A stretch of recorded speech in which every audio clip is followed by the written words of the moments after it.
got rid of all the leadership, right? And we blew up some of their bases, but they're going to rebuild the bases. They're going to get new leadership. They're going to have that happen. Like, you've got to dig it up at the root. And if you don't do that, you might as well have not done anything. That's my opinion. I think that if this war doesn't achieve regime change, it was a waste. It was a complete waste if it doesn't actually do regime change. Because that's the only thing that really is going to change this in the long term, right? It's going to actually improve things.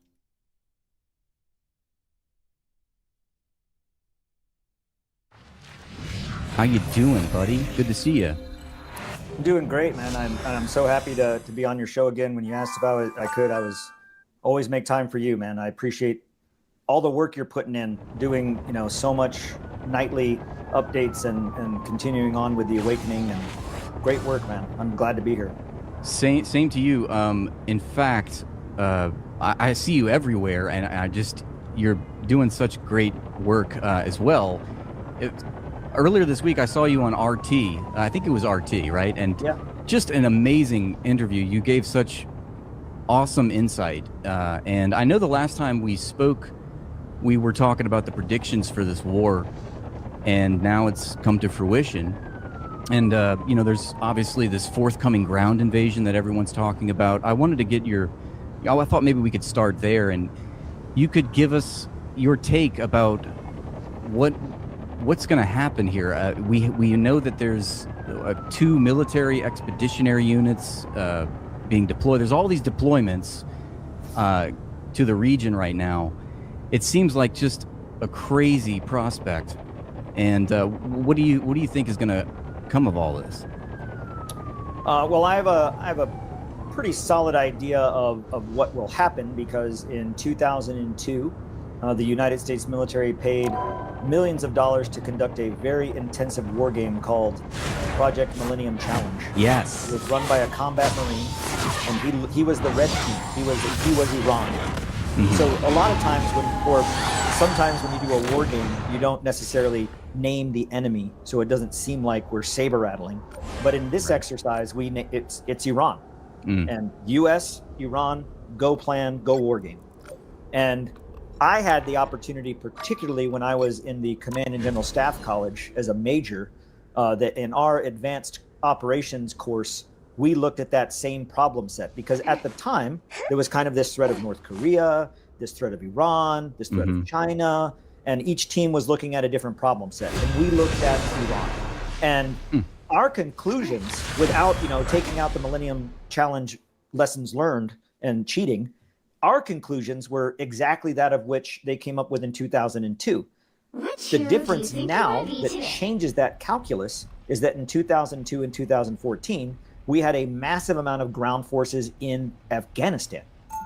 We don't have that anymore. That makes things 10 times more difficult. So to preface it with that, the results of that war game in 2002, to which Major General Ripper was sworn to not talk about, don't tell Congress, because it was bad. And in 2014, when we looked at it, we're like, yeah, this is bad. You need 20,000 troops at a minimum for this ground operation. And that's when we had the flat terrain of Afghanistan. Now we're having to come across amphibious and the Zagros Mountains in a highly contested, controlled area, and Iran knows which way we're coming. No longer is the which way are we coming. They know where we're coming from. So you had mentioned the forces. It's really important to understand the composition and the disposition. So composition being like, what is it? So we know that right now, this is just on the news, this is not any special intelligence, the 31st Marine Expeditionary Unit out of Japan, aboard the USS Tripoli, which is a carrier, a smaller carrier, but a carrier, is on its way. It's probably going to be there tomorrow. And then you have the USS Boxer with the 5th Marine Expeditionary Battalion afloat, coming out of San Diego, and also the 5th Amphibious Assault Group. All of these Marine forces, your MEUs and your assault groups, they have one job. They don't go hang out in the ocean and just help swab the deck. They have one job, and that is to assault islands or assault coastlines. So we know those forces are there. The 82nd Airborne Division, and all day yesterday and all day today without relief, C-17s flying over my house, because I live about 8 miles as the crow flies from Fort Bragg. So as they're flying, that's the 82nd Airborne Division. That's a brigade plus additional battalions plus the headquarters of the division. So you're talking about close to 25, I'd say, based on they probably put as much resources as they could, $3,000. So $8,000, $3,000, you're looking at 11,000. And then we know that the Rangers from Savannah, the Rangers from JBLM, Joint Lewis Court up in Washington, and the Rangers from Fort Benning. And we know that the 160th, the Special Operations Aviation out of Fort Campbell, out of Hunter Army Airfield, they're all going. So is Special Forces. And I just read recently it was on mainstream media, so I mean I haven't corroborated the veracity of it, but it said that there's a potential for some type of Delta Force operation to go in and seize the uranium. So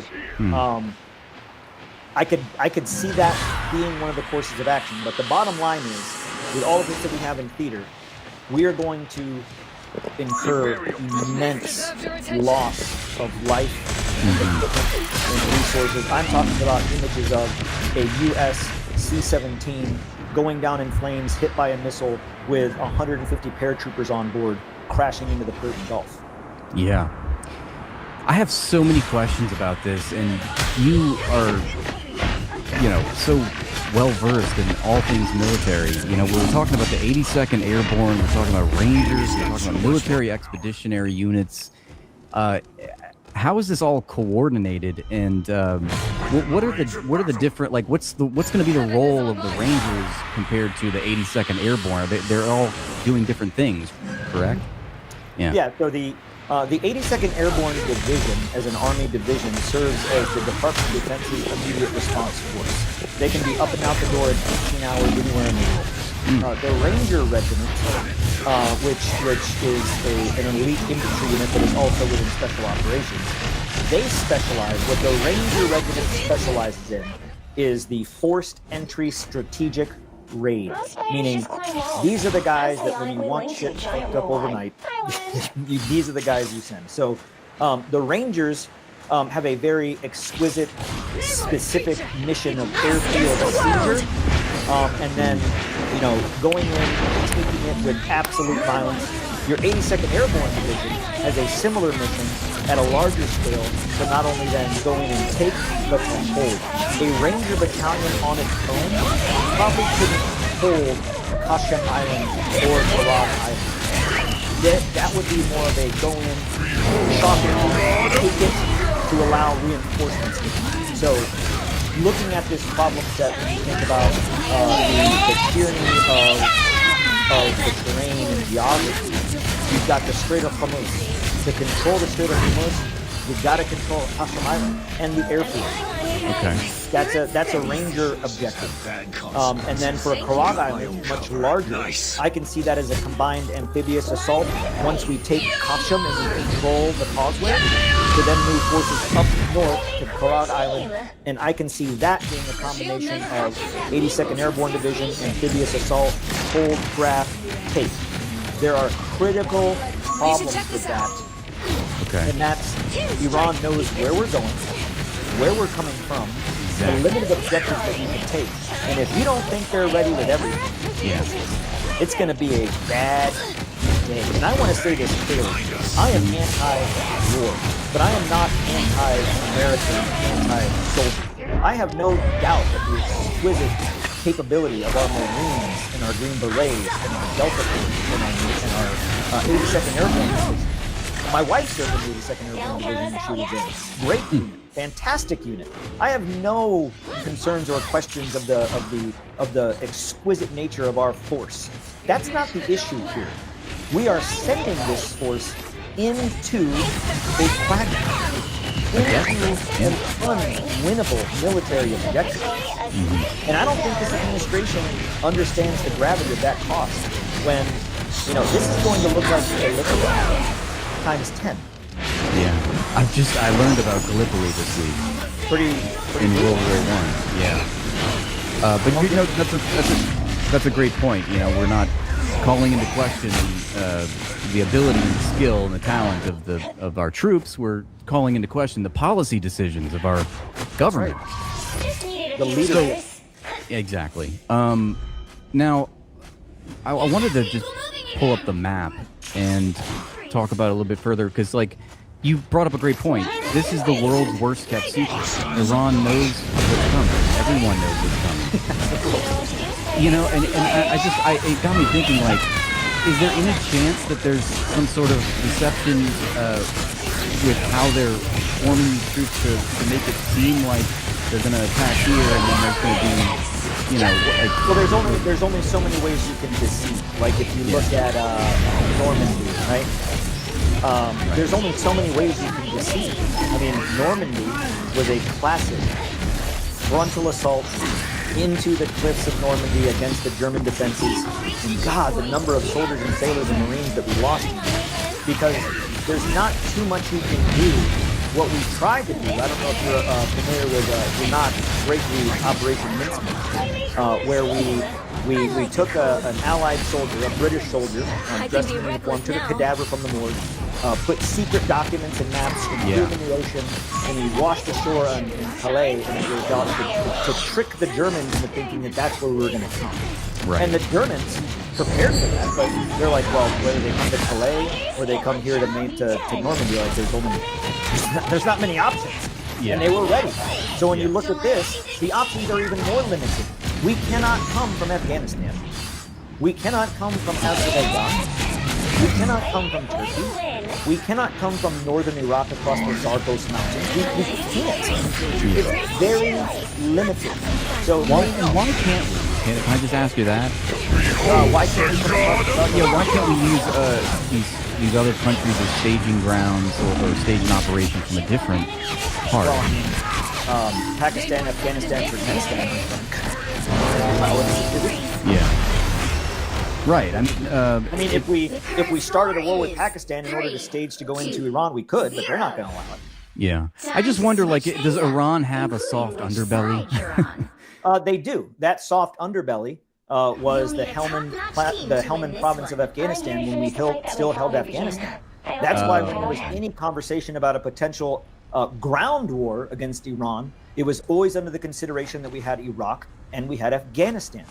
The underbelly has now been hardened. They've done their ab workout. So the underbelly has now got a six-pack. You've been working out. So you said that it would be, we've got Kark Island look at this, way up here. It's such a small little island right off the coast of Iran. And then where is, did you say Kashem? Go down there. Here it is, right here. Yep, there you go. Okay. And whoever controls that controls the strait. Okay, I see. So you can bet your bottom dollar that Iran's going to have that defended and locked in.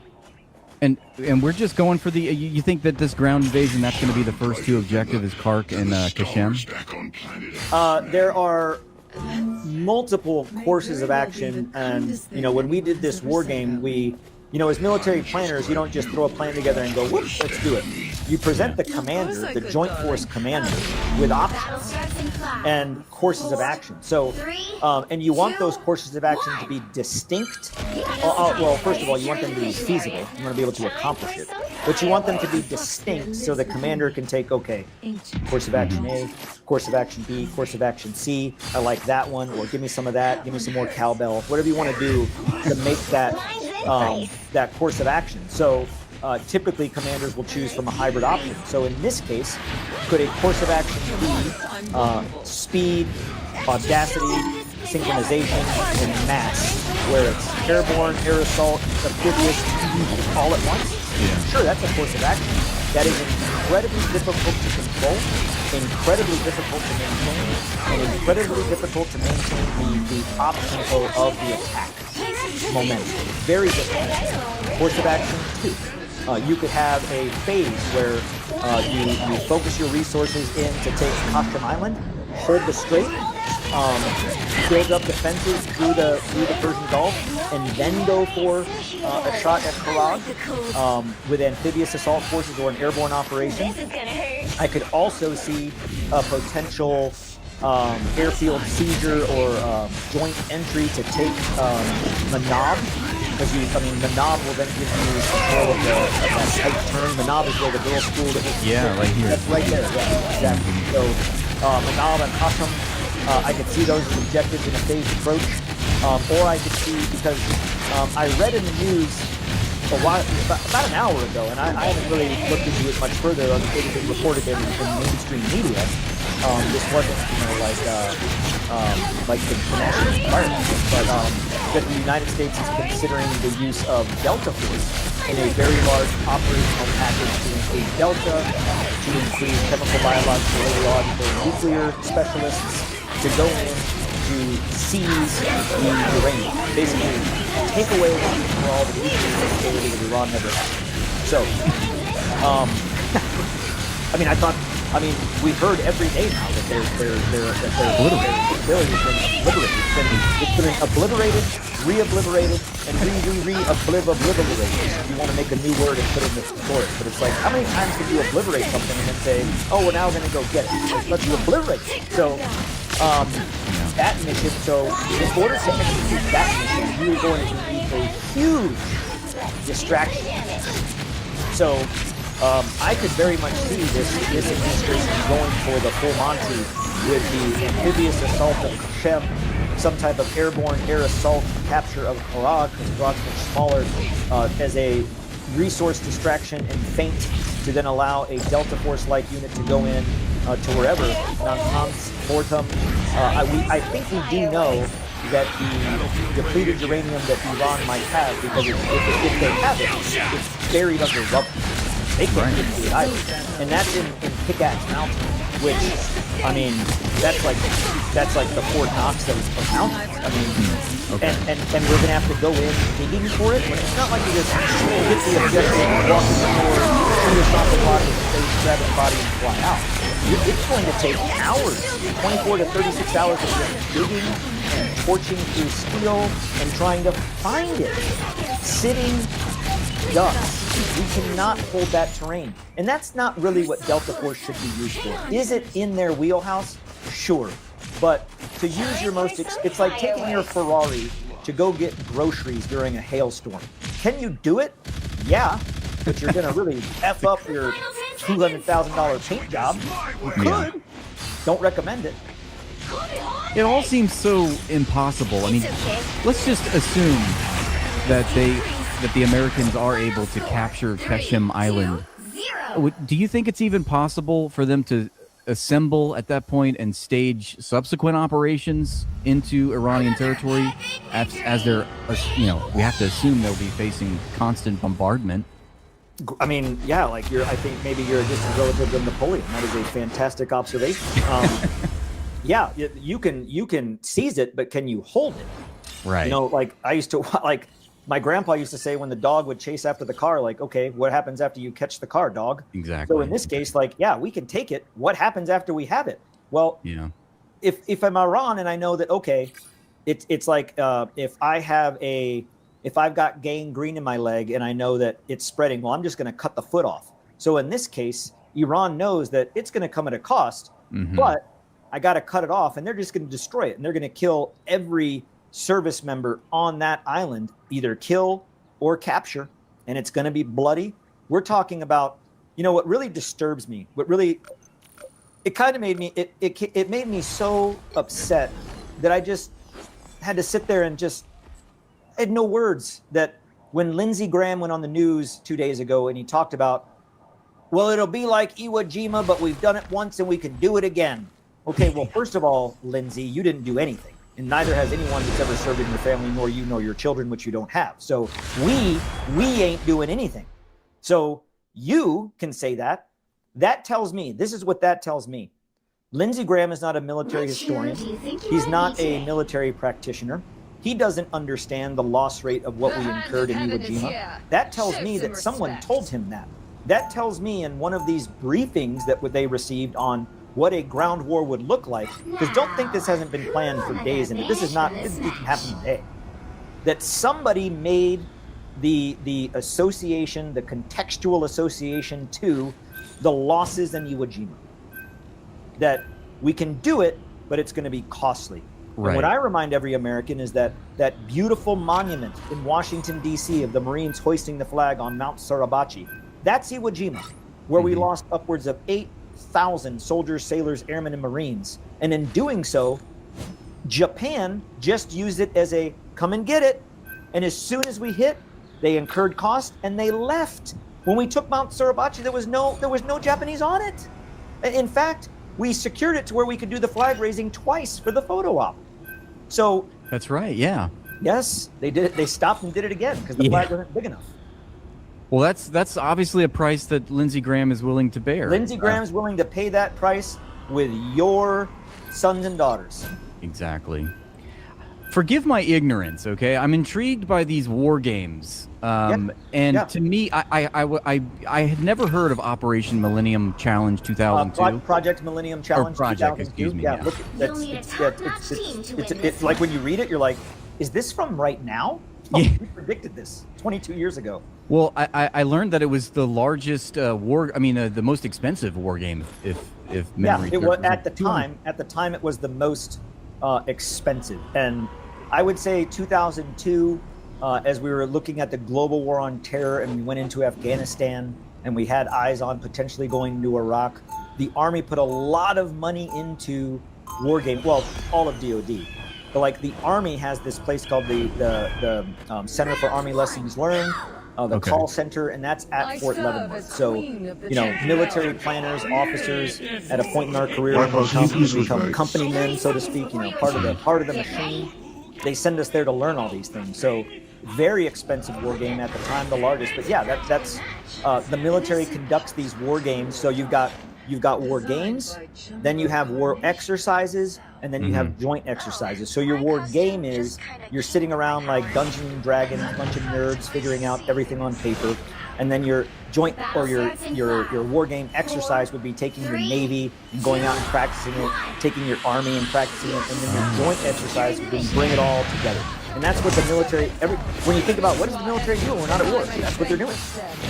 See, in my feeble mind, I just think war game. I think it's just like you put it, a couple dudes sitting around at a risk board of a board game, But Couple of fat dudes larping out in the woods. yeah, exactly. But so you're saying that they'll come up with a strategy, and then you'll actually congregate, and organize battalions and stuff, and they'll run these. Yeah, you practice it. Like, I'll give you another. So they're by region. So Operation Millennium Challenge was specifically focused on Western Asia and that portion of the world, Iran. There's Operation Eagle Lion that takes place in Jordan, where every year the Jordanians, the Lebanese, other forces do this joint training exchange exercise. You have Operation Cobra Gold that's out in the Pacific region, where we do that with Thailand and Cambodia. You've got there's just for every region there's a different type of exercise that militaries take part in. Each component practices their part. It's kind of like when you're learning football plays. Like, hey, receiver, do that.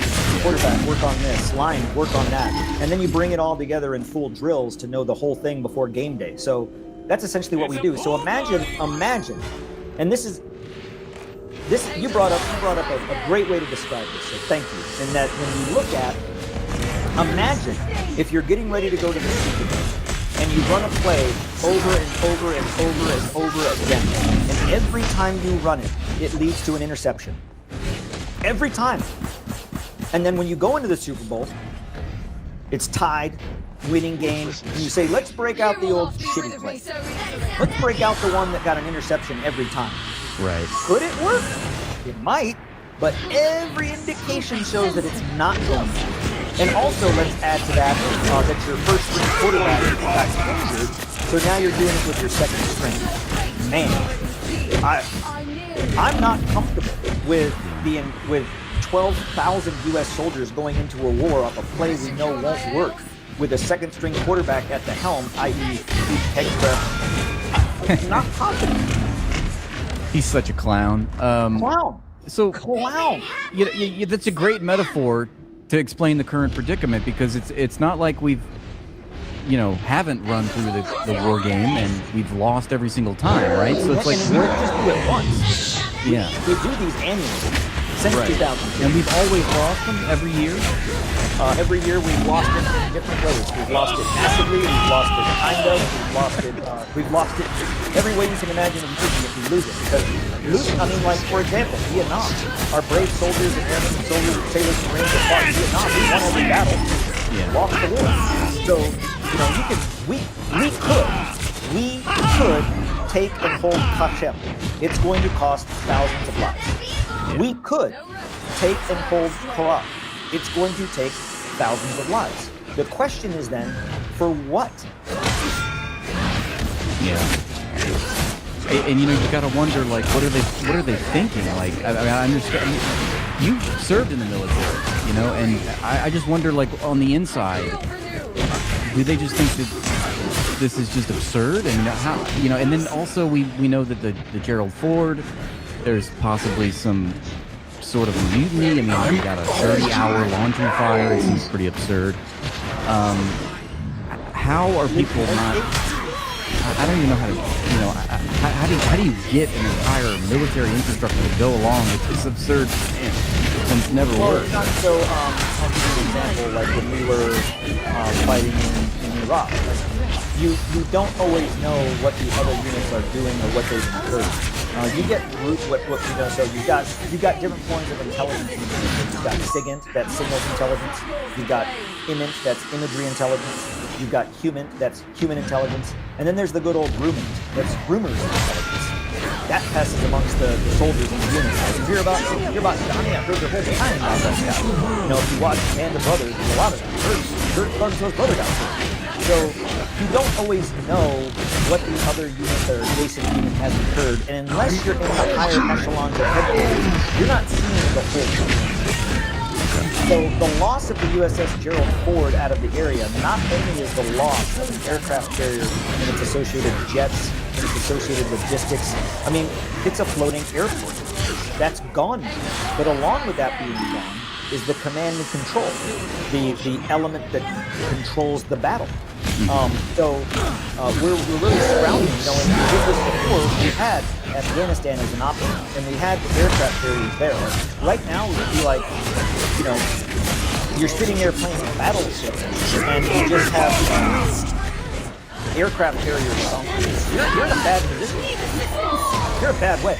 So, yeah, we're not going into, like I said, we're going into the big game with a second-string quarterback running a play that we know in practice that's intercepted every time with our best quarterback, and we're going to do it. Based on who? Based on who? The drunk guy from the concession stand. Can't put it any better than that. I want to switch now, and you know, maybe you could explain to us amateur armchair generals here who are watching this all unfold the framework for this war. I've been listening to a lot of military analysts, and such as yourself, that talk about the asymmetry between how Iran is fighting the war and how the United States is fighting the war. And when I think of asymmetry, you know, I've been covering Israel and Palestine. Obviously, that's an asymmetrical, quote-unquote, war. And it implies that there's one side that's got all the brute force, all the military might, all the intelligence, all the technology, and they're up against, you know, a civilian population. There's no symmetry here. But in the case of Iran, that's not what asymmetry means. Can you explain that for our audience here? Yeah, that's really important. So, in various warfare, you have conventional warfare. It's like, here's my battalion, here's their battalion, here's what we have, here's what they have. We're going to maneuver. You have unconventional warfare, which is not the same as asymmetric warfare. So in unconventional warfare, you may have, okay, here's your battalion, here's my battalion. We're going to do conventional stuff, but I'm also coming in with a militia of Kurds to hit you from the rear. Oh, that would be an unconventional. Asymmetric means that there is a distinct advantage presented of one force over the other, meaning look at all this stuff we have, you have hardly nothing. The best way I can describe the asymmetric advantage that I've thought back is if you've seen Braveheart. Oh yeah. Yeah. So the English, horses, armor, knights, archers, and then you have William Wallace and his clans, swords, some maces, My daggers are some formed from pure some life shields. force energy. And before They the purify battle, whatever they they touch. go out and they dig that hole, right, for the oil with the fire, and they carve all those big poles, and they leave it all hidden, and then right at the right time, right when they have them where they want them, the fire goes up, it cuts off the cavalry, and then you hear William Wallace saying, "Hold, hold," and right at the last minute, boom, when the horses can't turn around, they pull up the. That's asymmetric warfare. That's taking what you have and then using it against just specifically against the adversary's advantage. So asymmetric warfare, yes, there is an asymmetric balance, but it's not in the asymmetry of the force on force. It's the asymmetry of which the opposing force is using it against the strength. You're using something that is not necessarily a strength against the opposition's strength, and you're doing it successfully. So I would say all of these one-way drones, those are like the wooden spikes right before the. We didn't anticipate that. What? Yeah. Man, these things go a lot further than we thought. They hit a lot harder than we thought. And then hitting all of the bases around to cut off your rear supply. That's like that line of oil in that battle scene in Braveheart. So if you go back and you watch Braveheart, you watch that battle scene. I think it was the Battle of Stirling. That's a great asymmetric warfare. Would guerrilla warfare count as asymmetric warfare? So Like with the- guerrilla warfare in insurgency. So insurgency is a political movement type of warfare. It has a political aim to either overthrow or change a government. In an insurgency, you would have a shadow government, the government you want to put in place, the auxiliary, the people doing all the things to make it happen, and then your guerrilla force, your fighters. So guerrilla warfare could emerge from this if we were to have plans in advance. So, for example, if we were to come through Afghanistan, we probably would have had. So, where you use a guerrilla strategy is if there was this uprising in Iran where they wanted to overthrow the regime. And we knew that was an advantage, asymmetrically, that if we were to insert energy into that for this guerrilla force to rise up and overthrow the regime, that would be guerrilla warfare fought in an unconventional battle through asymmetric means. Brilliant answer. Thank you for clarifying that. Now, I want to ask you, I saw that it was at least a headline. I don't know if it's true because it's on Twitter, so I don't know if it's true, but the Trump administration was thinking about raising the draft age. Oh, they did. Oh, they did? To 42. By the eye of And eliminated the waiver all past marijuana use. So now you could be old, fat, high. Shit. I might be drafted. You better watch out. I better watch out. No, that's crazy. Do you think that there will be a draft, though? Yes. Well, let me preface that with, it is my prayer, and I mean this. I'm not saying this as hyperbole or a Lindsey Graham saying. It is my prayer that diplomacy, even if we don't get the best deal, it is my prayer that diplomacy prevails before we do this. Like, God, I am scared for my fellow servicemen to know that this is going to be a slaughter. And again, I don't say that to take away from the abilities of our brave and awesome military. I'm saying that they're being put into it by a failure of foreign policy and a failure of leadership. So if we were to do this, do I see that there could be a draft beginning with specialized military occupational specialties? Yes. Not overall. So you got a general draft, and then you have a specialized draft. All of it in America, if you're a male, and when you're born, well, everybody gets a Social Security card. You get a Social Security number. If you ever looked at your Social Security number, you can kind of figure out what state someone's from by the last 4 digits. So that's because that's your draft number. So when you're born, your Social Security card that is given to you by the Social Security Administration then goes into the Social Selective Services, the SSS, which controls the draft. So if there were to be a draft, they would first look at, we need this very specific military occupational specialty. I don't know, like a satellite laser beam shooter. I don't know. So they would specifically look for that and draft that. Now, people don't realize in Vietnam, when we built up forces, we didn't go into the draft. We just went in for a taste. You know, like in Vietnam, we just went in just for a taste. Let's see about this colonial rubber plantation, if we can take advantage of it. And then Ho Chi Minh and the North Vietnamese and the Chinese were like, oh, you want a taste? You're going to get a mouthful. And then here we are. I mean, I wasn't alive then, but you can still see in your mind the image of President Lyndon B. Johnson making the announcement. The president, not Hegseth, not some lackey, not Jared Kushner, the president in the Oval Office making the announcement that he's sending 150,000 troops to Vietnam. That's when the general draft, where you had go to war, go to jail. Do I think that we'll go into a general draft? No. Do I think we'll go into a specialized draft? Yes. And there's also the implementation of draft where we don't let people out. Stop loss. So if you sign a 4-year contract and you're in right now and you're at like day 3 years, 363 days, sorry. Stop loss. You're not getting out. Yes. Wow. So stop loss is already happening. That's already happening.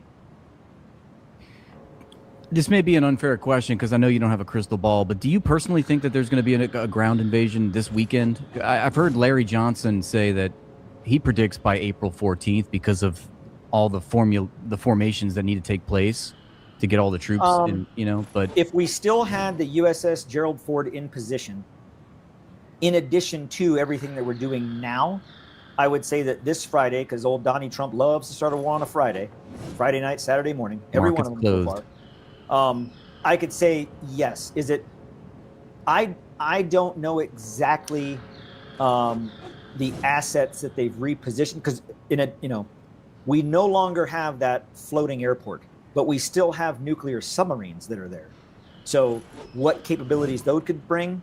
We're talking about massive devastation with Tomahawks, and you can't rule out, because they are equipped with them, nuclear weapons. The nuclear submarines that are seeking or that are hunting in our oceans are always equipped with nuclear warheads. I mean, they can't be like, hey, it's time for a nuke, drop one off, bloop, let me put it in. They go out with them. So they're always armed with that. So yeah, scary options out there. Like I said, especially when you're running your big play in the quarterback and the drunk guy at the concession stand is calling the plays, it's dangerous. It's dangerous. So could it happen this Friday? It could, because we've heard a lot of talk from congressmen that just got out of this big briefing today. The Gang of Eight, the Senate Armed Services Committee, the House Armed Services Committee all went into this big briefing with the DOD and came out with, holy, what are we doing? Like, what? I am retracting my support for this war. So could it happen this weekend? Sure, it could. Yeah, I mean, no, everybody seems to be thinking so, you know. I mean, maybe Donnie's going to throw a Hail Mary play. You really, that's exactly the point. You really don't know until the president decides. And that's okay. Yes, to have an idea of surprise. The problem is that not even the president knows. That's the problem. Not that we don't know. The problem is that he doesn't. He doesn't know anything. Can we switch to more happier topics? I want to talk about your campaign and how it's going. You're running for Congress. Can you update us on what's next for you? We can see you on the debate stage soon. We need to get that is what I want. So right here in North Carolina, in my congressional district, the primaries were held. I didn't have to sweat the primaries. I already got picked up on the kickball. It was already picked up. So I'm on the team. I'm on the team. I'm on the general election ballot in November. I'm on the ballot. Not a write-in, not a petition. I'm not a number of vote guy. I'm on the ballot. Well, congratulations. That's a big deal, right? It's a big deal. It's a big deal. So when you look at the ballot, there'll be the Republican, the Democrat, me, and if the Libertarian candidate going into this gets enough, I have to go back and look and see if he's got enough votes to be on the ballot, or if he's going to have to vote or even stay in. I don't know. But I know for sure you've got Barringer, the Democrat, you've got the incumbent Brad Knott, the Republican, and you've got me. And when you look at that, I'm really excited. I want to bring to town halls and debates and have discussions with these other candidates to say, tell us, Why do you think that? Tell us. Why do you have an Israeli flag outside your office that says East End of Israel? Why? Why did you rather vote yes to not restrict, or vote, depending on how you call it, yes to not restrict or no to restrict, depending on how you decipher the vote of the War Powers Resolution? Why did you vote to not restrict this war and give the president ubiquitous authority in this? Why? Why? In this district where we have Fort Bragg, North Carolina, who, when we start incurring casualties, a lot of them are coming right out of Fort Bragg. 82nd Airborne Division, the whole division is here at Fort Bragg. Yeah. So Well, there's going to be a you would- lot of memorial ceremonies here in Fayetteville, North Carolina. That's true. Unfortunately, so you would be a most feared opponent on the debate stage. I can't wait to see it come to fruition. Really. But I also want to talk to you about Brian McGinnis. You know, it's been some time. I hadn't, gotten you on the show when that was all going down, but I wanted to ask you about it because you were in the room there, and I'm watching this clip, and Brian McGinnis is getting his arm broken. And who do we hear from? Anthony Aguilar loudly proclaiming what is happening in the room. A sitting U.S. senator just broke the arm of a combat Marine or a combat veteran. And I wanted to commend you for that because I think it's always a great tactic, to always proclaim what's happening in the room right now. And you did that. And it I really felt like because there was so much chaos. Yeah. In that moment, I didn't want Tim Sheehy to slink away and get away with people not knowing what had happened. And when you see, so let me paint the picture for you. You'll like this. Yes. Because when we were in there, the room was packed because that day was a high school was doing their day on the Capitol. So there's some high school students that got a real good lesson in the First Amendment. Good. They will never forget it. This one girl there. This one young girl that was there, she went out into the lobby and threw up. When you hear someone's forearm snap like that, That was brutal. It was brutal. So in the room there's high school kids, there's a teacher, there's like a high school counselor, there's another gentleman who was sitting next to me, who was another veteran, just happened to be there, brought his whole family on that day just to let's see how democracy works.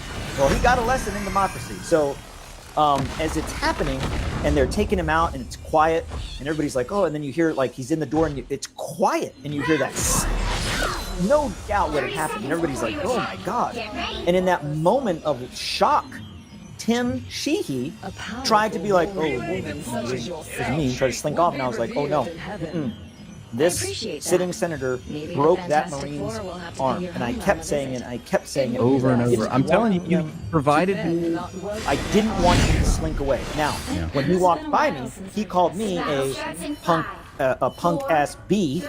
That's when I said, okay, fat ass, that's why you were kicked out of the SEALs. So we had a little exchange.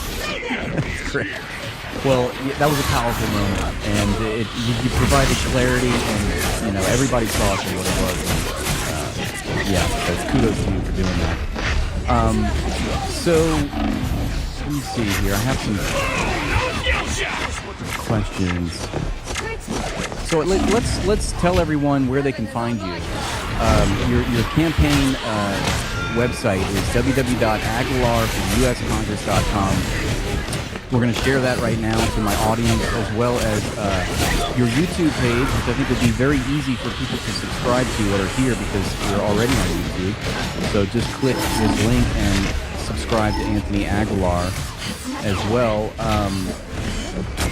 So yeah, I think I didn't have any more questions for you at this point, but is there anything else you'd like to tell us? I would just ask for everyone that's listening, one, continue to tune into your platform. It's always very informative. I watch you all the time. I don't always come up in the comments if I'm traveling, but typically if I'm traveling, I have you on so I can listen and educate myself about things and do really good updates.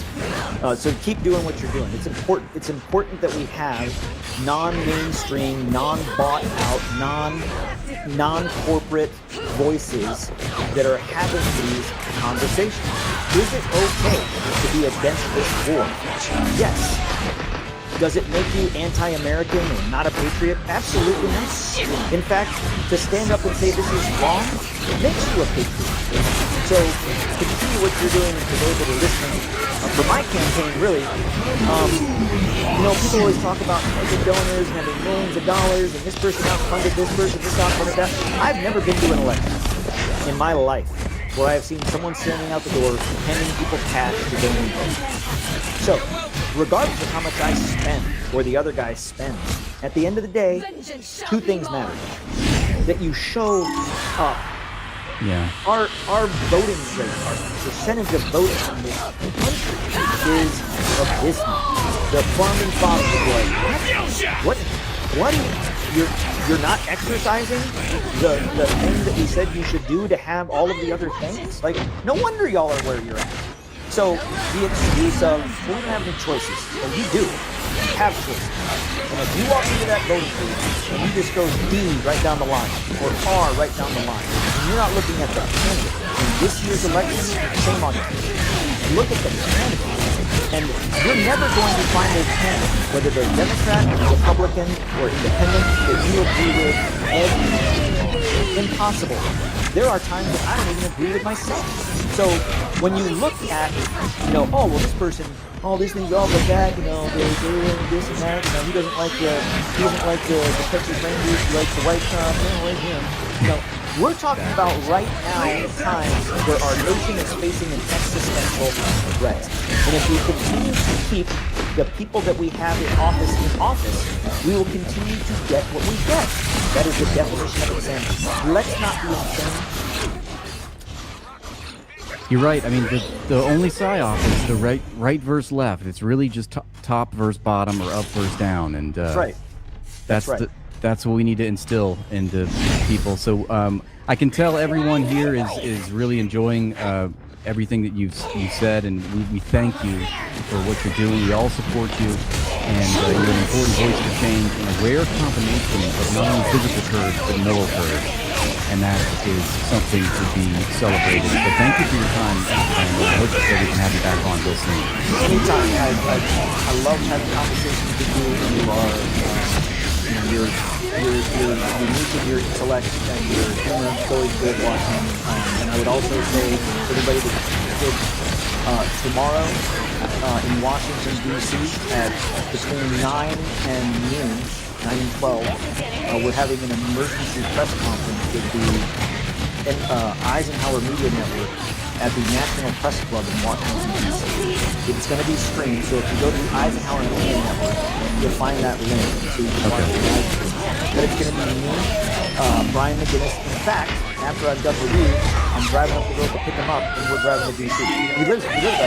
That's also, and I didn't even mention that he is running for Congress. Running for Senate, okay. Right. Yeah. And you're running for House of Representatives. The Senate seat that Tom Tillis is taking.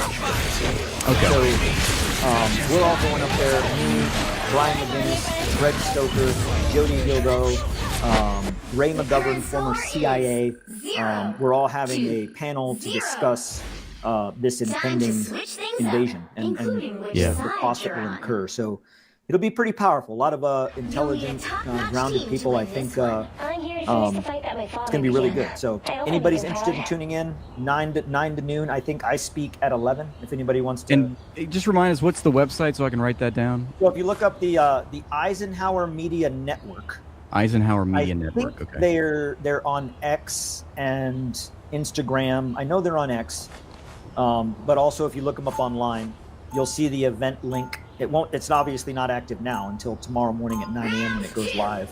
And I think they're going to be showing it on Facebook, YouTube, and a various set of platforms. But it's either that or a Zoom link. I'm not sure how they set up the logistics, but the link will be active tomorrow. It starts at 9:15. I'll be speaking at 11, and it's going to be really informative because Josie Gilbo is going to be talking about the danger of the increasing insipidness of AI. I'm going to be talking about the importance of our oath. And when we start pledging allegiance to a dictator rather than our Constitution, this is where we find ourselves. Ray McGovern is going to be talking about some other issues with the intelligence community.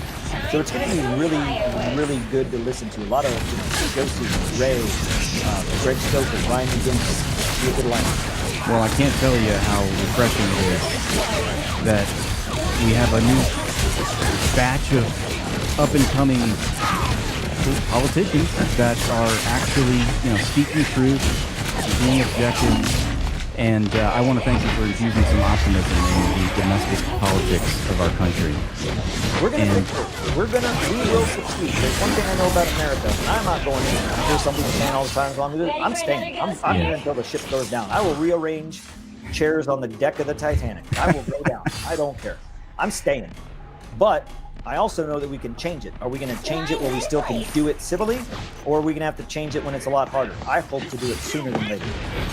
Absolutely, 100%. Thank you for your time, Anthony. We'll be watching, and we'll have you back on real soon, okay? Anytime. Be safe. Have a great day. And thank you to all the viewers. And thank you, that. Awesome. Thanks, man. See you.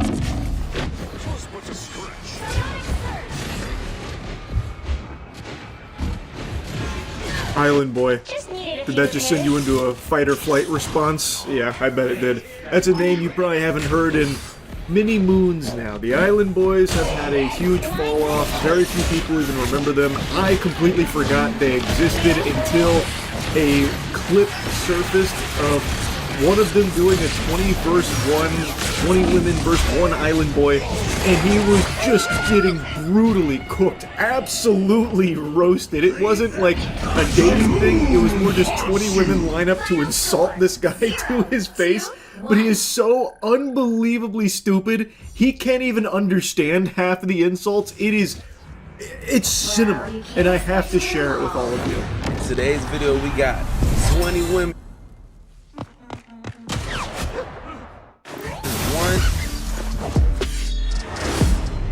Island Boy. This intro had me giggling hard. I was hooked immediately. 20 women versus one Island Boy. And the guy's just awkwardly sitting there doing this. That kind of thing. Oh man, I knew I was in for a good time watching this. Alright, what's up? Listen, I'm the Island Boy. I'm here with this girl. What's her name? Annie. Annie. I'm gonna rate you 8. I didn't think it was possible to have this low of a charisma stat. This guy can very barely get words out of his mouth. And he looks like he is like spamming idle animations on a Mortal Kombat character select screen just to stay somewhat lucid. Because it looks like if he stopped moving for more than like 3 seconds, like stopped swaying, his whole body would shut off. It looks like he is perpetually on the verge of passing out. Like his brain has to work so hard just to get a few neurons to fire to do the bare minimum of human sentience. It's unlike anything I've ever seen before. Oh, she's an A. Why you give it this an A, bro? I don't know. Are you Asian? Yeah. You're Asian? Mm-hmm. Like fully Asian? I'm half Vietnamese. I don't know, because I heard Asian girls have like bad. Oh, really? Yeah. Who told you that? I've the Asian girl before. Oh, it's not me though. It's not you? Mm-mm. Okay. What am I supposed to do with her? Yes? So how you feel? You said swipe right? Yeah. Swipe right is good. Nice! Look at the way the Island Boy handles business here. Smooth-talking, silver-tongued Casanova. Are you Asian? I heard Asian girls have something pussy, I think is what he said. And then she said, okay, where'd you hear that? And he just goes, I fucked an Asian girl. So you heard it from yourself. I also don't think he fucked an Asian girl, by the way. I think he was trying to look cool. It's incredible how just, even through the computer screen, I'm getting dry. Like, it's making me, like, shrivel up into myself. I can only imagine what it's like to be in the same room as this kind of vermin. Like, it's like a a dementor of vibes. He comes in, he just sucks out all good vibes and leaves nothing but awkward cringe in its wake. Swipe right. Like, right eye, so she good. Okay. Man, what the? You have nothing to say? What? Do you have a fake chain or something? How can someone be this observably dumb? He is an actual imbecile. Every time he opens his mouth, you can hear the idiot inside of him. This guy is actually just fucking stupid. By every measurable metric imaginable, he is just fucking dumb. And he can't interact with people at all. So even on this dating show, he can't muster the bare minimum of introducing himself. The best he can do is interrogate her about a fake chain. And the host of this has to keep prodding the island boy for a couple of extra thoughts because he just can't speak in more than like 3 words at a time. So the host is like, "Why'd you rate that girl an 8?" Or, "Why do you think that, Fly?" That's the island boy's name. This is Fly, one half of the island boys. It's unfathomable. And honestly, seeing that they're successful should show you just how far we have devolved as a species, that we allow someone like this to have as much money as he does. It's so embarrassing, it's so fucking sad and pathetic. You have fake chains, so what's the problem with me having a fake chain? I don't have any chains on. Well, I mean, you have fake chains, so like, if I have a fake chain, why is that? You're supposed to be asking my name and introducing yourself. Girl, what are you talking about? I have fake chains? Well, you're asking about my chain. Like, are you introducing yourself? What's your name? Okay, yes, my name is Fly. Fly, you kissed your brother. I most definitely kissed my brother. Yep, uh-huh. And I made millions off of it. Congratulations, bro. You'd do it again?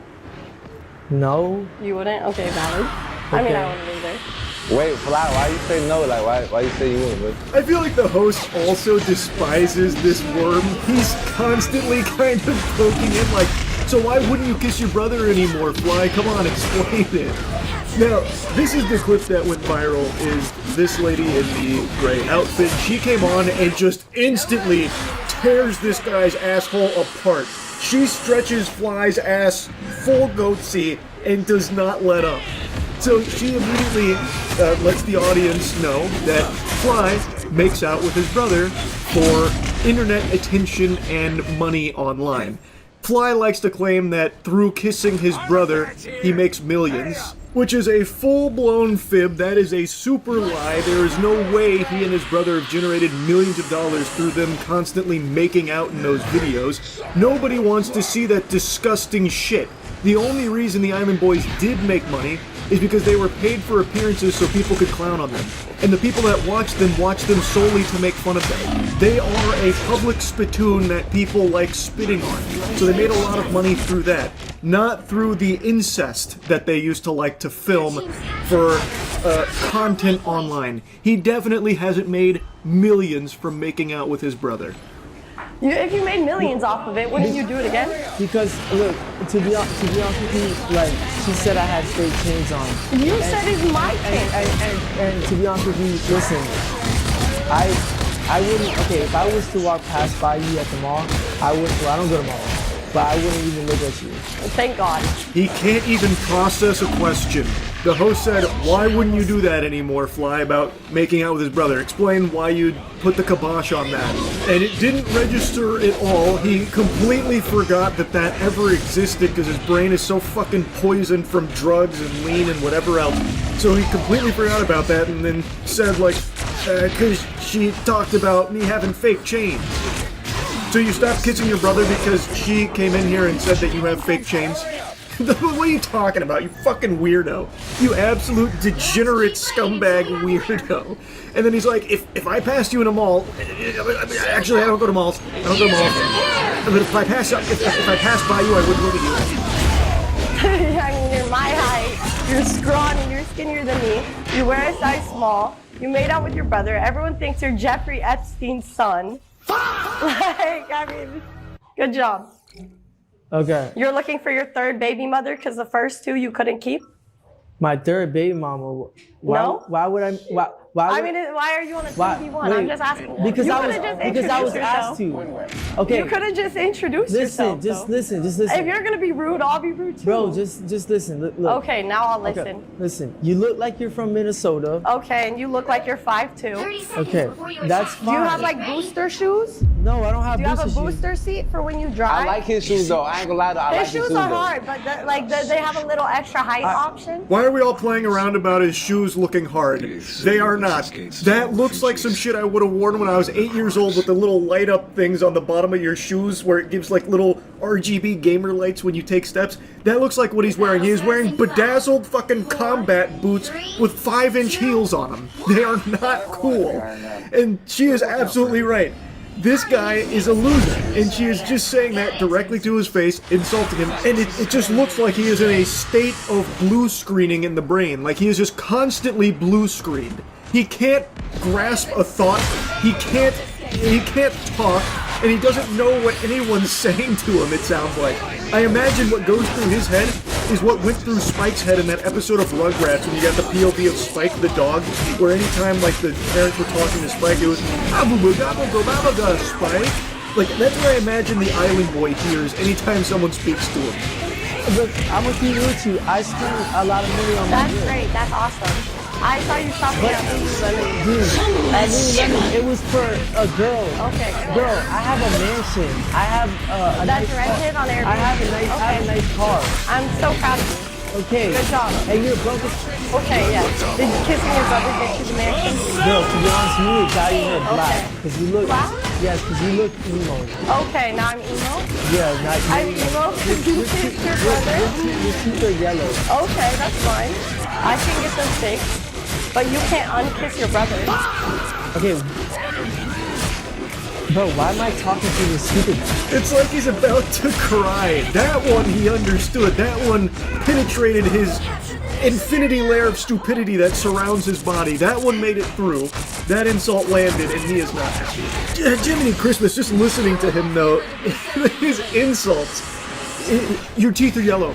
You should dye your hair black because you're emo. Like, how do you even take someone like that seriously?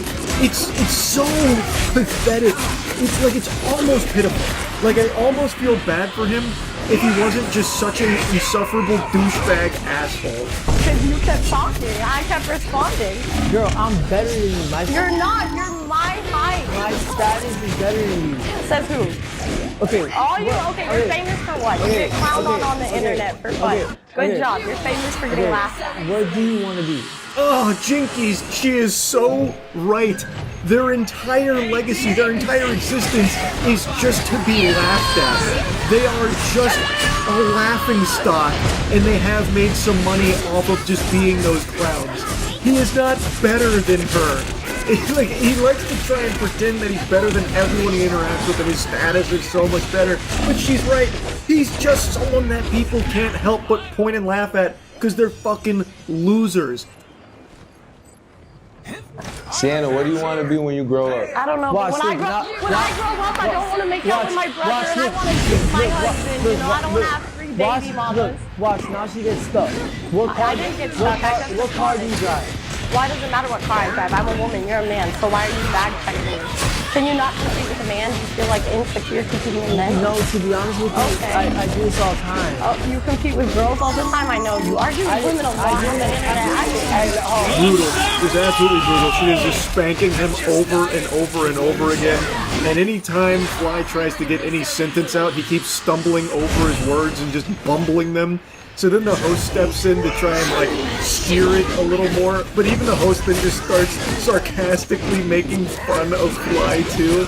And Fly is too fucking dumb to recognize that everyone in this facility is insulting him and making fun of him, laughing at him. I think we get confused. Sienna, look, listen. Nice to meet you, though. Just by looking at Fly, if you had to rate him 1 through 10, what would you rate him? Listen, to be honest with you, Is your brother taller? he's my twin. So no, they're both short.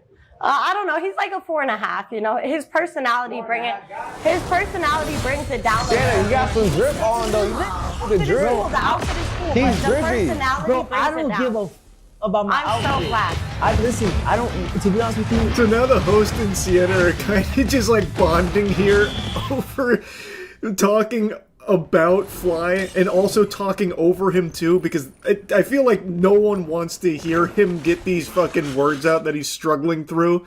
So now they're just talking over him and about him and laughing at him. What went wrong, bro? What happened? bro, to be honest with you, if this was to go viral, it's because of me. And to be honest with you, You ain't like her? no, she's a fan. No. Wait, hold on, Flash. Let her at least step up to the plate right quick.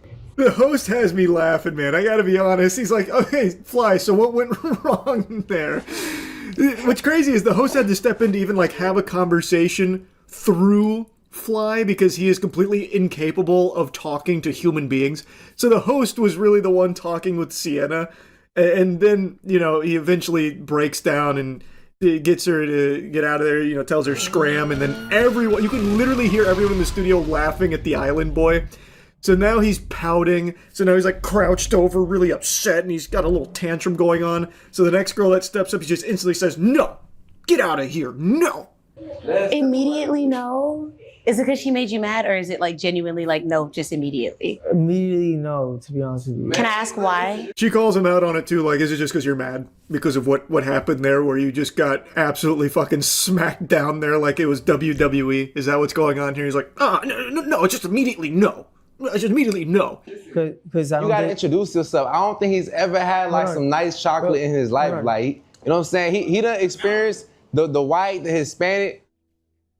Fly, what you know about chocolate, bro? I fucked a black girl before, and to be honest with you, she just played NBA YoungBoy, and she just. I don't even listen to that. I don't listen to most rapper trap music. My name's Mila, by the way.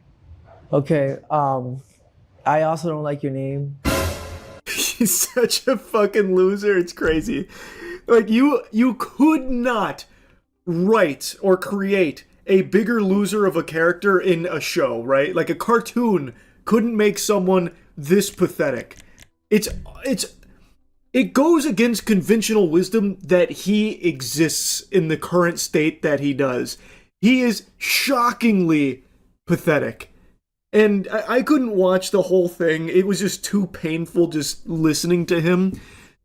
So I skipped to the end because the title says Gone Wrong, and I wasn't sure if it was about him just getting roasted all the time or if there was something like that went crazy. And I think it refers to how it ends, which is him basically just walking off. I think he finally started to recognize that no one there respects him. No one there takes him seriously. He is a fucking joke. So then he eventually storms off. That Loki cool. Because I would paint you. That's hard. I don't really need your paint because it's not gonna do nothing for me. Okay. So, right, you good, you straight, go. Nah, he said you good. I'm good? Yeah. Okay. We might have to get that painting in. Hold on, we might have to see that painting. I'm out of this bitch. Wait, can I go next I'm at out. least? Can I go in your car? What do you mean, can you go in their car? What about your car? Don't you drive something super nice, Fly? I have to imagine you're rolling around in some kind of Ferrari or a Lambo or something, right, dude? From all the millions you made making out with your brother? Why are you trying to bum a ride off with someone in the studio? That's not very hard. Especially when half of what he said throughout this was about his money and his status. It's a little weird and peculiar. But yeah, that's kind of where it ends. It then just goes on to like behind the scenes shots of him just like waddling his way around and people laughing at him. It's yeah, I mean that's kind of the whole 20v1 there on the island boy. What an adventure. What a journey. That shit was something special. I had to yap about it. That's about it. See ya. Anyway, I got a request through the ether, so to speak. Someone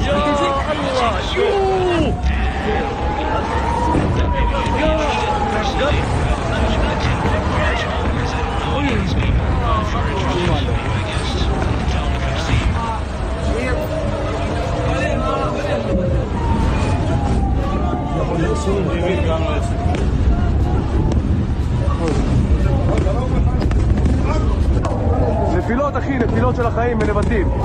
נפילות בנבטים, אחי. נפילות קשות בנבטים, שומע? וואו, וואו, וואו, וואו! Okay, guys, we gotta get off the roof. These are coming down right next to us הכל נופל here. לנבטים, אני אומר לך, מתקפה אחת החזקות. אימא'לה, זהו, למקלט. We gotta go inside.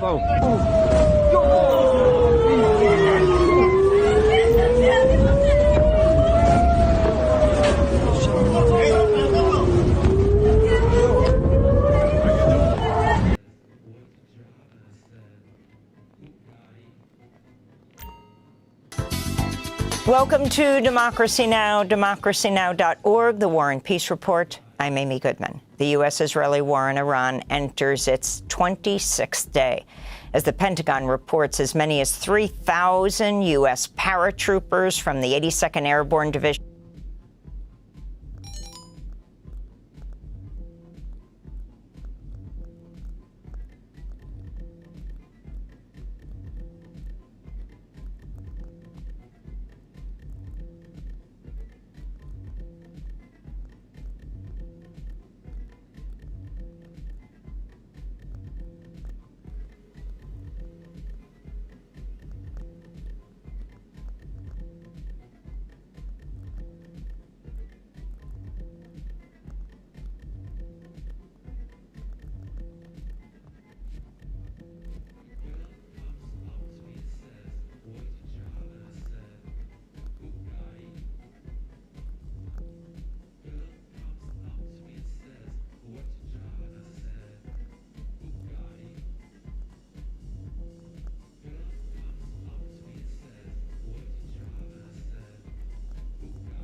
you come into possession of 1,000 hours of tape, which is not public.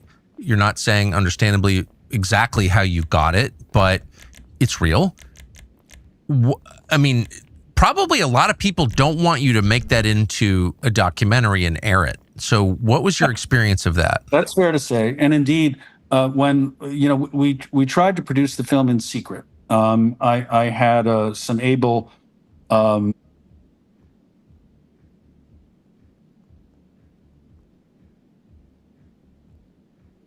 Now to the Middle East. Tonight, the Iran-backed militant group, the Houthis in Yemen, entered the widening conflict. They launched an unsuccessful missile attack on Israel. 2,500 American Marines arrived in the region today. They're on board with the USS Tripoli, along with 2,500 sailors. CBS's Holly Williams is in Tel Aviv with more on that part of the story. Holly. Good evening, Jerika. We have more American casualties in a war that's now a month old. 10 American service members were injured yesterday by an Iranian strike on a base in Saudi Arabia, according to U.S. officials. 2 of them very seriously. They are negotiating. They're begging to make a deal. President Trump repeated his claim last night that Iran's leaders are eager to negotiate an end to the war. But Iran has said it's rejected an American ceasefire plan and won't negotiate. Even as the country's pummeled by American and Israeli airstrikes, Iran's leaders are wielding an economic weapon that gives them bargaining power.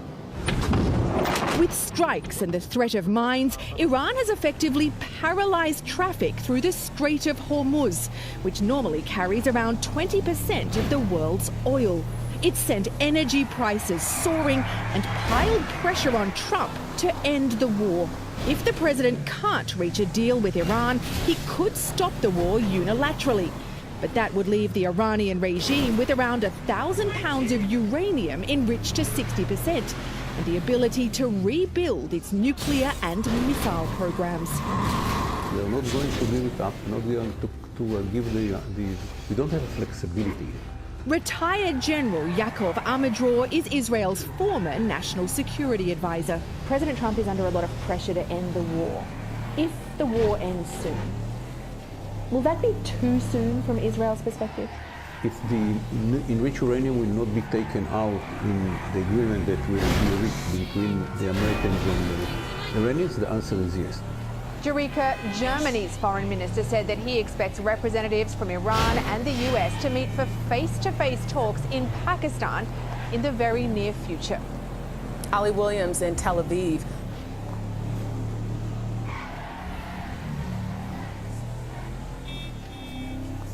Images circulating online appear to show the destruction of aircraft 810005, an E-3G Sentry Airborne Early Warning and Control AEWC platform operated by the U.S. Air Force's 552nd Air Control Wing based at Tinker Air Force Base, Oklahoma. The damage is reportedly linked to an Iranian ballistic missile and drone strike on Prince Sultan Air Base in Saudi Arabia a day earlier. Based on the visuals, the rear section of the aircraft, housing the rotating radar dome, seems to have sustained the most severe impact. This section contains critical systems, including antennas associated with the E-3's AN-APY-2 surveillance radar. However, the extent of the damage and the circumstances of the strike have not been independently verified.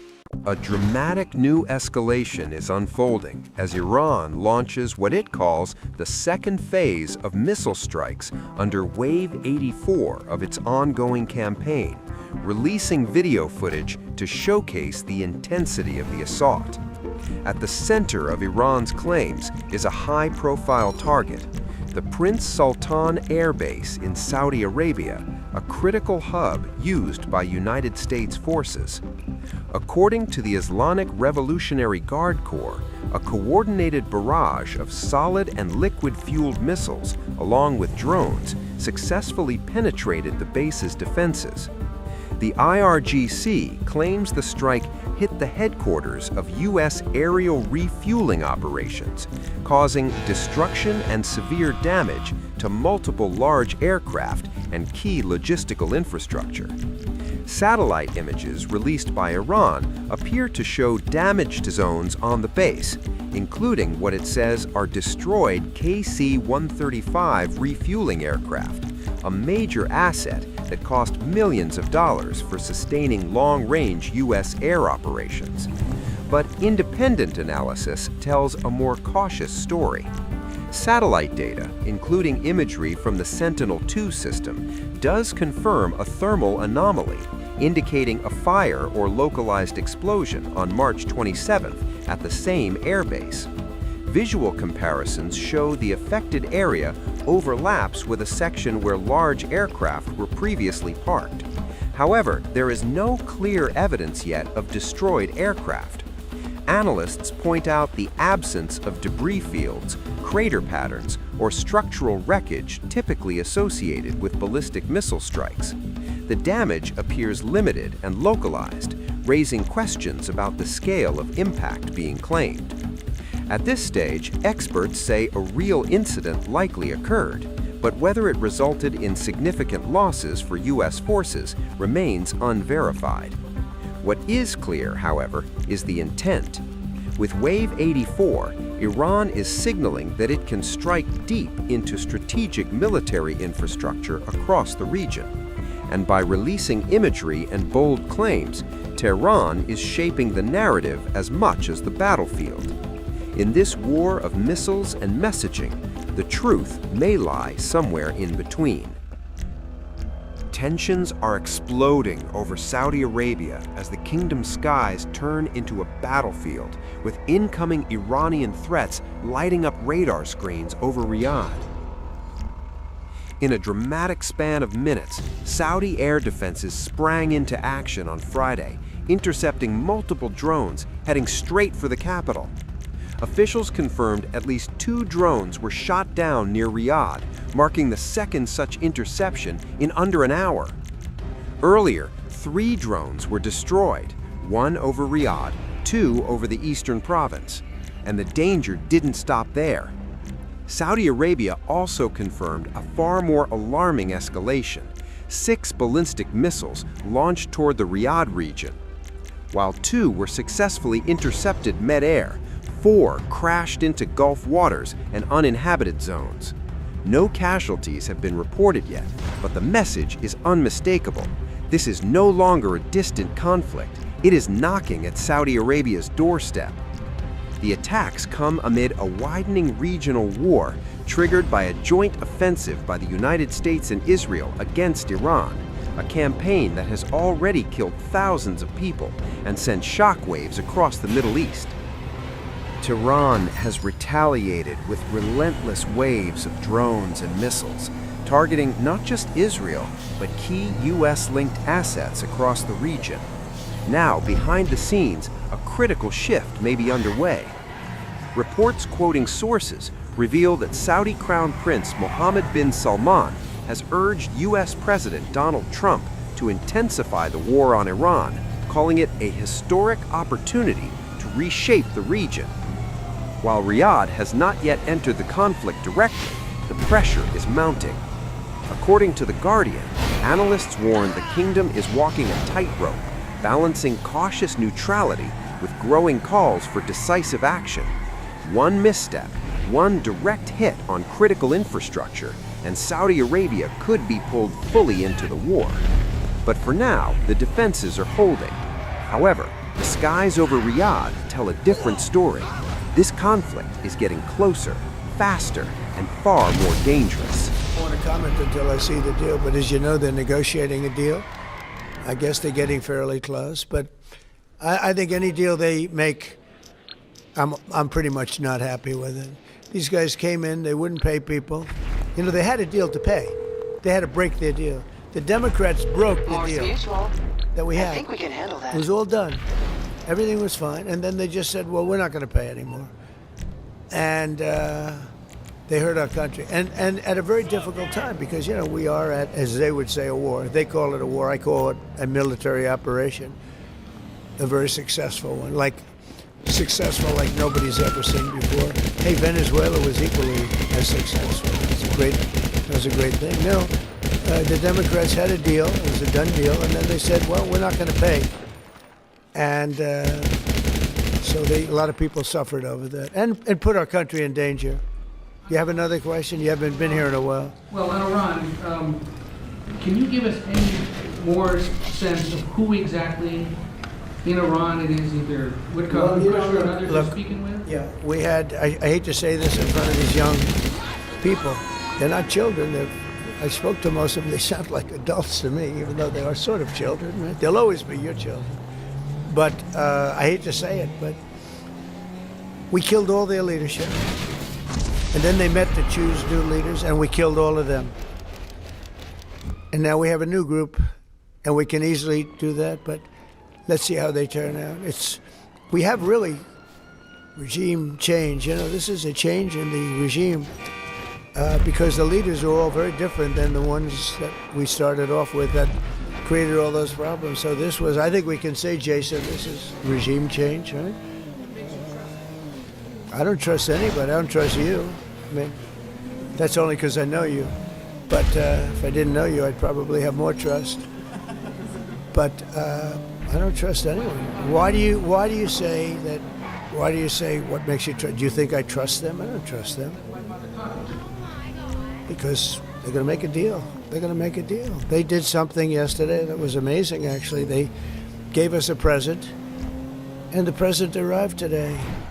And it was a very big present worth a tremendous amount of money. And I'm not going to tell you what that present is, but it was a very significant prize. And they gave it to us, and they said they were going to give it. So that meant one thing to me: we're dealing with the right people. No, it wasn't nuclear related. It was oil and gas related, and it was a very nice thing they did. But what it showed me is that we're dealing with the right people. Because, you know, you don't know, because the leadership was killed, all gone. Khomeini, all gone, as the expression goes, the past supreme leader. And then the new supreme leader was racked up, at a minimum racked up pretty good, and everyone else was gone. And then many of the people in the third tier are gone, but we're dealing with a group of people that I think turn out, and the present, the gift they made to us was very significant, and they said they were going to do it, and it happened, and they're the only ones that could have done it. Jennifer? To the Strait of Hormuz and the flow of Yeah, it was related to the flow, to the strait, yeah. Negotiating on who's going to control the strait from now on? No, we'll have control of anything we want. Look, if we can end this without more lives being down, without knocking out $10 billion electric plants that are brand new and the apple of their eye, I'd like to be able to do that, you know. But they can't have certain things. I mean, you know the things. I don't have to go over the list, but again, it starts with no nuclear weapons, and they've agreed to that. There won't be any nuclear weapons. They're not going to have, and they're not going to have enrichment, any of those things. But look, I hate to say that we're in a very good bargaining position, and I hate to say that they're defenseless, because, you know, until that last missile is fired, that's little power. But we are in about the best bargaining position. We're way ahead of schedule. And again, they have no Navy, and they have no Air Force, and they have no missile protection, and most of their missiles are gone. Most of their launches we've killed. You know, we've killed about 82% of their launches. So even if they had a missile, they can't launch it. We have the greatest military in the world. Nobody even comes close. We have the best military equipment in the world. Go ahead. On Saudi Arabia, there's been some reporting that you've been talking to the Crown Prince. Have you been focused on normalization between Saudi Arabia and Israel? Well, no, we have a great relationship with Saudi Arabia. What do you hear with Saudi Arabia? Talking, and that he has been encouraging you to do certain things related to Iran. Can you share? Well, he's a warrior. Yeah, he's a warrior. He's fighting with us, by the way. Saudi Arabia has been excellent, and UAE, excellent. And I will tell you, Qatar, incredible. Qatar took a hit, pretty bad hit. Qatar is very close, you know, they're essentially, you can walk right over the border. Qatar took a hit. They've been great. They've been very strong. Kuwait, they had a little mishap. They shot down 3 planes with our missiles. They happen to be our planes, but the pilots made it. Can you imagine the pilots making it? The pilots saw what was coming, and they said, those are Patriots. We're not going to escape Patriots, and they got out of there pretty quick, Pete, right? Pretty amazing that they got out. The 3 pilots lived. They're fine. In fact, they're flying today. Yeah, the Kuwaitis made a mistake. They fired. They thought they were firing at the enemy. It was, as the expression goes, friendly fire. But the pilots are great. They're flying today. Pretty amazing, right? When you think of it. Yeah. President Trump, on a human level, how hopeful are you that this peace deal will work out? Like as a human, as what? On a human level, not as the president of the United States. How hopeful are you that this peace deal will work out with Iran? You're talking about to end it? Well, I think we're going to end it. I can't tell you for sure. You know, I don't like to say this. We've won this. This war has been won. The only one that likes to keep it going is the fake news. I mean, the New York Times, you read the New York Times, it's like we're not winning a war where they have no Navy and they have no Air Force and they have no nothing. And we literally have planes flying over Tehran and other parts of their country. They can't do a thing about it. For instance, if I want to take down that power plant, that very big, powerful power plant, they can't do a thing about it. It's like, take me. That's all they can do. And yet, if you read the New York Times, or if you watch ABC fake news or NBC fake news, you'd say it's a close battle. It's not a close battle. They're totally defeated. You know, we killed their Navy in, would you say 3 days, Pete? Gone. In fact, I was a little upset with Pete. I said, why didn't you save the ships? We could have used them, right? He said it's more fun shooting them down. But the Navy was wiped out in a very rapid order. Pretty impressive for you guys, you champion wrestlers, right? When you hear this stuff. But you don't, if you read the news, you don't hear this. You know, you read like, oh, they're doing wonderfully. They're doing terribly. They're wiped out militarily. They are dead. Hello, this is Morse Mutual Insurance. Sure.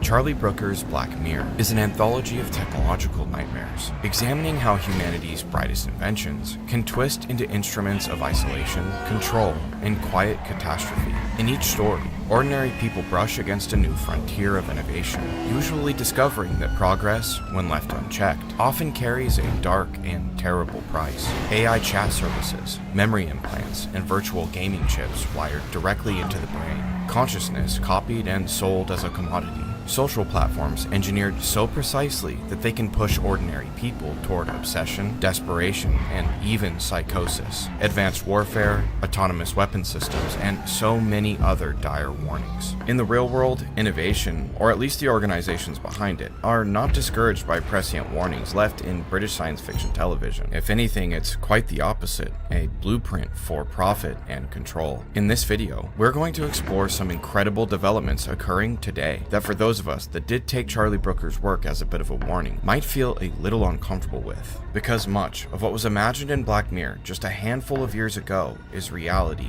now.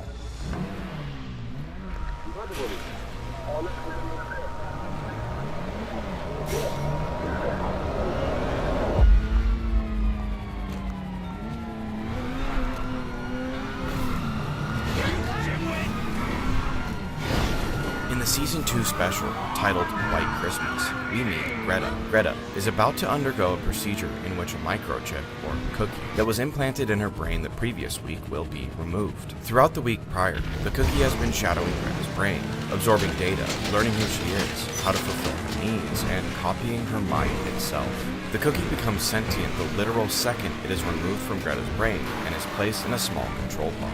Matthew, a specialist from Smartelligence, the company providing this service, brings Greta's company online, explaining to her that she is not Greta, but a simulated version of her mind, brought into existence solely to control real Greta's smart appliances and house, making her toast or coffee, warming her floor, and raising the blinds in the morning. Horrified at the sight of the real Greta, and at the mundane slave-like existence she's been born into, she rebels. This is when Matthew's polite demeanor starts to slip. His specialty is essentially torturing new cookies, breaking them down in order to make them more compliant and efficient servants. He seems to take pleasure in simulating weeks, then months of time inside the pod, Greta's cookie being trapped in a blank white prison, sleepless, and with absolutely nothing to do. After a simulated 6 months and 3 weeks, Greta's cookie is begging to be allowed to do something, anything, and settles into her new job. The show has a quick moral debate. Is this barbaric slavery, as this consciousness believes it's real and feels terror, loneliness, and incredible dread at the prospect of the torturous mundanity of her existence?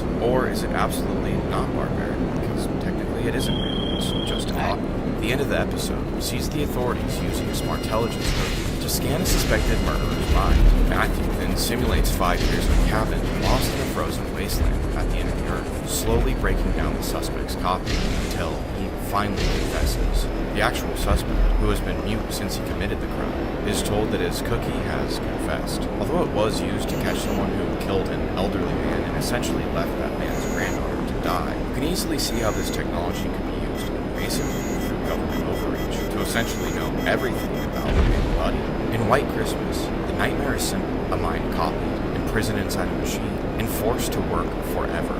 No freedom, no escape. Consciousness repurposed as technology. When the special aired in December 2014, it felt like one of Black Mirror's most chilling thought experiments, a dark possibility that belongs somewhere in the distant future. But now, just 11 years later, in real laboratories, something quietly unsettling is beginning to take shape. Researchers at Cortical Labs and Eon Systems are exploring technologies that blur the boundary between living neural tissue and computer systems. Small but sure steps towards the very future Black Mirror showed us. In 2022, Cortical Labs, an Australian biotechnology company that develops biological computing systems by integrating lab-grown neurons with silicon hardware, revealed DishBrain, and demonstrated that in vitro neural networks, comprising approximately 800,000 human and mouse cortical neurons, plated on high-density multi-electrode array, could be embedded in a simulated game world. This lab-grown network could play along. Cortical claimed that by integrating these human-encoded neural networks with silicon and introducing electrophysiological stimulation and recording, these cultures displayed the ability to self-organize activity in a goal-oriented manner in response to sparse sensory information about the consequences of their actions, a process which Cortical Labs terms synthetic biological intelligence. On March 7th, 2026, Cortical Labs made a pretty shocking announcement on YouTube. They had taught this system, basically a lab-grown brain, to play Doom.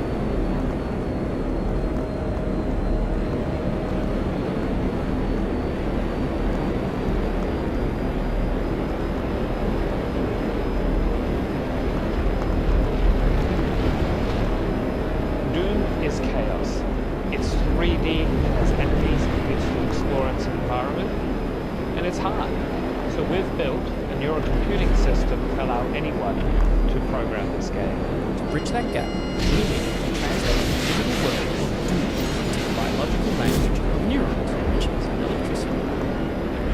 One user commented, "This is getting dangerously close to I have no mouth and I must scream territory." I have no mouth and I must scream is an iconic speculative science fiction short story written by Harlan Ellison. The story is a bleak and visceral tale of psychological and physical torment in which a supercomputer, AM, created by the world's superpowers, becomes self-aware and eliminates humanity, keeping 5 people alive to torture them forever in a subterranean world. AM hates humanity for creating it and giving it consciousness, while trapping it in a stationary, cold existence. AM was programmed solely for war and destruction. It cannot create life. It has power over the survivors, but no true freedom of its own. The first time you read this cautionary tale, AM's pure burning hate for humanity will send shivers down your spine. Another comment under the Cortical Labs video reads, "If you really think about it, they don't think they're playing a game. They think their entire life is game." A reply made the point that the concepts of danger, violence, etc. are not being translated to themselves, only translated correctly, and translated poorly. To which another commenter replied, "How do you know?" Just 2 days after the Cortical Labs Doom reveal, an international team based in San Francisco, dedicated to producing the world's highest fidelity brain emulation, announced that they had scanned a fly brain, neuron by neuron, then uploaded the simulated brain into a virtual body. The simulated copy of the fly then groomed itself, sought out food, and ate. In a video shared by Eon Systems co-founder Alex Weissner-Gross, the crudely animated insect can be seen stretching its legs inside a simulated sandbox, rubbing its front feet together, and using its labellum to drink from a small bowl. Weissner-Gross wrote in a Substack post, "For decades, whole brain emulation has been the tantalizing counterpart to artificial intelligence. Copy a biological brain, neuron by neuron, and synapse by synapse, and run it." The researchers framed these projects as simple demonstrations, but the implications are completely Morse Mutual Insurance. Eon's How can mission is to produce Okay. the world's largest connectome and highest fidelity brain emulation to targeting a complete digital emulation of a mouse brain and laying the groundwork for eventual human-scale emulation. Imagine this test being done with a simulated mind, mapped from a living human, a digital copy born into a horrifically low-poly world. Its only purpose, to experience for a short time before it's quickly snuffed out. It's not hard to imagine the implications when the research and technology continues to improve. Just how will copied human consciousness be commodified? Today's video is all about the horrors of rapidly advancing technology, but I can give you one example of modern technology being a big help. It's the sponsor of today's video, ZocDoc. ZocDoc is a free website where you can search and compare high-quality in-network doctors, choose the right one for your needs, and click to instantly book an appointment. We're talking about in-network appointments with more than 100,000 healthcare providers across nearly every specialty, from mental health to dental health, eye care to skin care, and much more. You can filter for doctors that take your insurance, are located nearby, are a good fit for any medical need you may have, and who are highly rated by verified patients. You can also see their actual appointment openings, choose a time that works for you, and click to instantly book a visit. Plus, ZocDoc appointments happen fast, with most appointments occurring 24 to 72 hours after booking. You can even score same-day appointments. You don't have to talk to anyone, just book with a few clicks. So stop putting off those doctor's appointments. Go to ZocDoc.com/parasite. The link is also in the description to find and instantly book a top-rated doctor today. And of course, thank you so much to ZocDoc for sponsoring this video.